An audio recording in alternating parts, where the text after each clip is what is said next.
Ezekiel chapter 47. In my vision, the man brought me back to the entrance of the temple.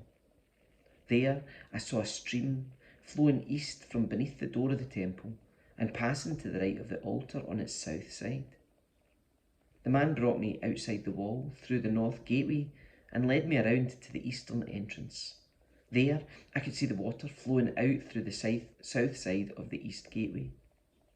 Measuring as he went, he took me along the stream for 1,750 feet and then led me across.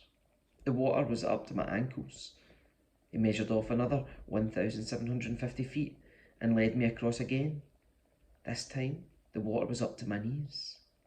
After another 1,750 feet, it was up to my waist. Then he measured another 1,750 feet, and the river was too deep to walk across. It was deep enough to swim in, but too deep to walk through. He asked me, "Have you been watching, Son of Man?" Then he led me back along the river bank. When I returned, I was surprised by the sight of many trees growing on both sides of the river. Then he said to me, "This river flows east through the desert into the valley of the Dead Sea. The waters of this stream will make the salty waters of the Dead Sea fresh and pure. There will be swarms of living things wherever the water of this river flows. Fish will abound in the Dead Sea, for its waters will become fresh. Life will flourish wherever this water flows. Fishermen will stand along the shores of the Dead Sea, all the way from En-gedi to En-eglam. The shores will be covered with nets drying in the sun. Fish of every kind will fill the Dead Sea, just as they fill the Mediterranean. But the marshes and swamps will not be purified, they will still be salty. Fruit trees of all kinds will grow along both sides of the river. The leaves of these trees will never turn brown and fall, and there will always be fruit on their branches. There will be a new crop every month, for they are watered by the river flowing from the temple. The fruit will be for food, and the leaves for healing. This is what the Sovereign Lord says: divide the land in this way for the 12 tribes of Israel. The descendants of Joseph will be given 2 shares of land. Otherwise, each tribe will receive an equal share. I took a solemn oath and swore that I would give this land to your ancestors, and it will now come to you as your possession. These are the boundaries of the land.